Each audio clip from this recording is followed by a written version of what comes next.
Entrée sans frapper sur la première. 11h30, 13h. On est dans l'actualité, Gorian. Oui, avec Chinatown intérieur de Charles Hughes aux éditions Forge de Vulcain. Bah oui, il y a des éditeurs qui ont le nez fin. C'est un métier de dénicher les bons livres avant tout le monde.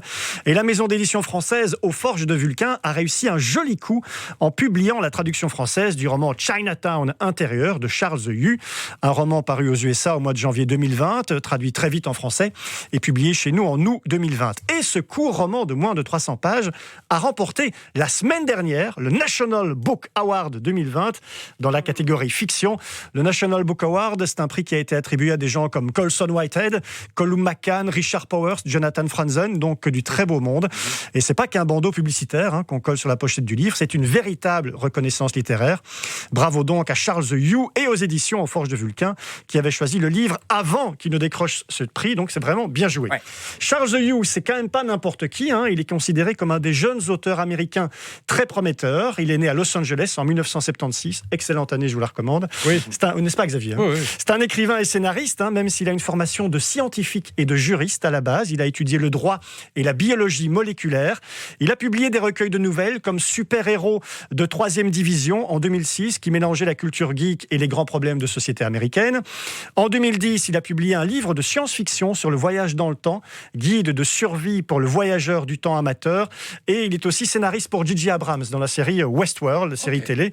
Donc voilà, c'est pas n'importe qui. Donc au début de cette année, il nous proposait son deuxième roman, Chinatown intérieur, un roman qui se présente sous la forme d'un scénario de cinéma, comme un script. Logique, quand on connaît la biographie de son auteur, d'où le titre d'ailleurs, Chinatown, intérieur.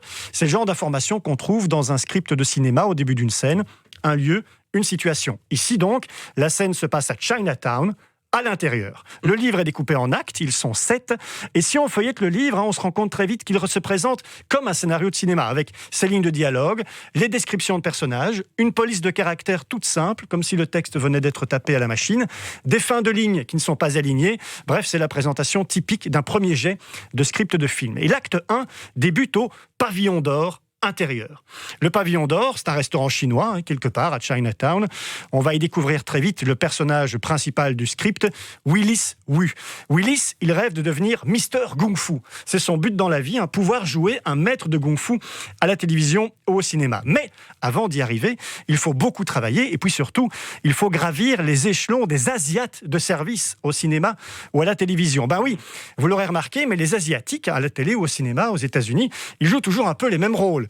L'oriental à l'arrière-plan, l'asiate mort, l'asiate de service numéro 3, livreur, l'asiate de service numéro 2, serveur, ou l'asiate de service numéro 1, avec peut-être une réplique qui attirera l'attention sur vous. Alors, peut-être que vous aurez l'occasion de jouer un rôle dans une série comme Noir et Blanc, une série policière qui présente les aventures de l'unité des crimes impossibles.